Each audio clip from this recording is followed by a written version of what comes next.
నమస్తే అండి. ఈరోజు మనం ఎంతో రుచిగా ఉండే గోరుచిక్కుడు కూర ఎలా చేయాలో మీకు చూపిస్తాను. ఈ కర్రీ వేడి వేడి అన్నంతో గోంగూర చట్నీతో కలుపుకొని తింటే చాలా రుచిగా ఉంటుంది.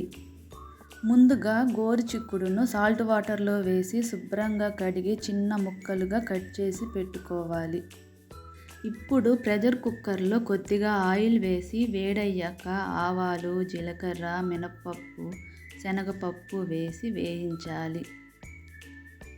తర్వాత కరివేపాకు, ఉల్లిపాయ ముక్కలు వేసి లైట్ గోల్డెన్ కలర్ వచ్చే వరకు వేయించాలి. ఆ తరువాత పసుపు, గోరుచిక్కుడు, సాల్టు వేసి 2-3 నిమిషాలు మీడియం ఫ్లేమ్లో బాగా ఫ్రై చేసుకోవాలి.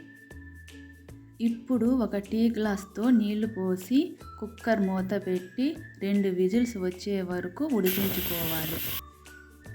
ఇప్పుడు మరో ప్యాన్లో వేరుశెనగ గింజలు వేసి సిమ్లో పచ్చివాసన పోయే వరకు వేయించుకోవాలి. ఇందులో 1 టేబుల్ స్పూన్ ధనియాలు వేసి వేయించుకోవాలి. ఇప్పుడు నువ్వులను కూడా వేసి ఒకసారి వేయించి పక్కన పెట్టి చల్లారనివ్వాలి. మిక్సీ జార్లో చల్లారిన వేరుశెనగ గింజలు, ధనియాలు, నువ్వులు, 4-5 వెల్లుల్లి రబ్బలు వేసి పొడి చేసి పెట్టుకోవాలి. ఇప్పుడు ప్రెషర్ పూర్తిగా తగ్గిన తర్వాత మూత తీసి నీళ్ళన్నీ ఇంకిపోయే వరకు మరొక నిమిషం పాటు ఉడికించుకోవాలి.